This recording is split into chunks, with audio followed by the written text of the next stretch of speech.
како значаен податок е дека континуираниот раст на пазарот на осигурување во Македонија кај компаниите влева, да кажеме, надеж и дополнителна енергија за дополнителни инвестиции во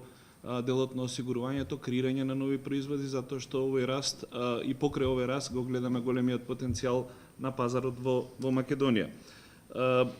Она што го гледаме како простор за раст е пред се во незадолжителните класи на осигурување, значи осигурувањето на имот, осигурувањето од пожар, осигурувањето од одговорност и од дејност, некои класи кои што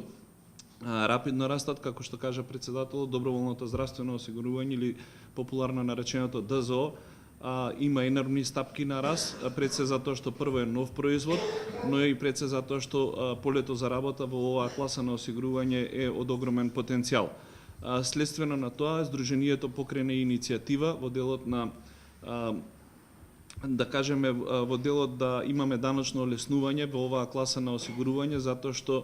покрај тоа што работодавците се повеќе го гледаат ова како алатка за награда на своите вработени, за социјална одговорност спрема нив. Од друга страна, ние како компании сме уверени дека во голема мера ќе можеме да го растовариме и товарот кој што го имаат осигурениците кон Државниот фонд за здравствено осигурување, така да мислам дека тука може да создадеме една слика и една синергија каде што ќе имаме уште поголем потенцијал за раст.